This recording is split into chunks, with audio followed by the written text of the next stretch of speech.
Monsieur le Premier ministre. La parole est à Monsieur Luc Carvounas et à lui seul. Merci. Merci, Monsieur le Président. Ma question s'adresse à Monsieur le ministre de l'Économie et des Finances. Près de 12 millions de Français se trouvent en chômage partiel. Sur France 2, jeudi soir dernier, Bruno Le Maire jugeait qu'une relocalisation industrielle était nécessaire pour l'avenir de notre pays. Et pourtant, dans ma commune d'Alfortville, dont je suis le nouveau maire, le groupe Sanofi ferme son centre de recherche et de développement. Cela va entraîner la suppression sèche de 124 emplois. Dans mon département du Val-de-Marne, le groupe Renault, qui a reçu un prêt de 5 milliards d'euros par l'État, fermera d'ici 2022 son usine de Choisy-le-Roi. Cela fera disparaître près de 400 emplois. Nous étions d'ailleurs tous les élus locaux mobilisés samedi auprès des salariés. Au gouvernement, je dis que nous sommes tous pour une souveraineté sanitaire, que nous voulons tous une transition écologique industrielle. Malheureusement, entre les discours et la réalité des faits, c'est le Grand Canyon. Ma question est la suivante. Pouvez-vous nous préciser les détails de vos intentions quant à la relocalisation et à la transition industrielle de notre pays? Et puis, puisque je vois qu'au chrono, il me reste du temps, je veux vous dire, mes chers collègues, au moment de quitter le Parlement après 9 années de mandat, que je vous adresse à tous un salut républicain à votre ensemble de mes collègues sur tous les bancs de notre Assemblée. J'adresse plus particulièrement mes plus affectueuses pensées aux membres de mon groupe, à mes deux présidents, d'abord Olivier Faure et Valérie Rabault.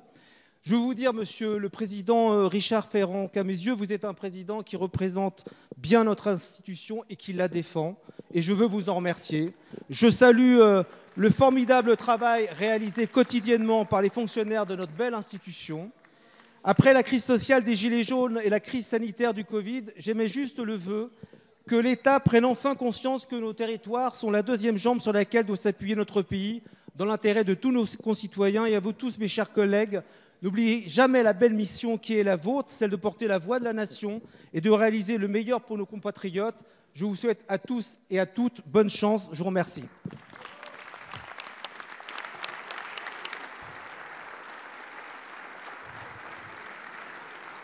Merci. Merci, chers collègues, avec nos félicitations pour votre élection et nos vœux de succès dans l'exercice de votre mandat.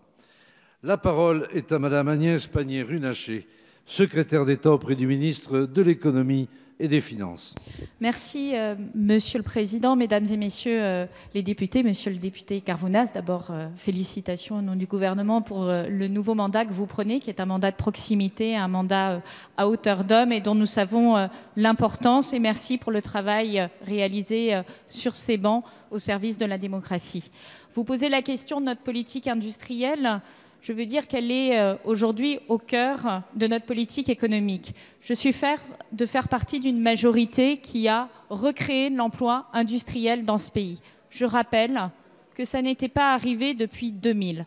De 2000 à 2016, nous avons dû faire face à des suppressions d'emplois industriels chaque année sans interruption. En 2017, en 2018 et en 2019, nous avons recréé de l'emploi industriel. Un peu moins de 30 000 emplois industriels nets.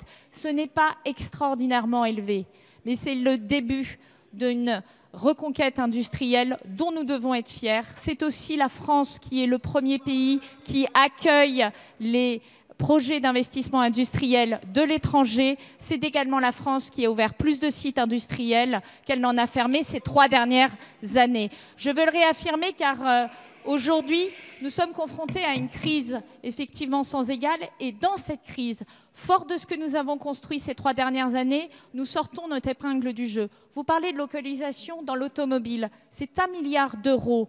1 milliard d'euros d'investissements qui vont être engagés par les constructeurs et les équipementiers de premier rang pour réimplanter des sites en France. Je pense à Valeo, à Faurecia, à PSA et à Renault pour les citer. C'est également en ce sens que nous travaillons dans l'industrie de la santé. Et nous ferons prochainement des annonces autour de ce plan d'action. C'est l'aéronautique sur lequel nous venons d'annoncer un plan qui nous permet de maintenir notre production et nos parts de marché. Merci, Madame la Ministre.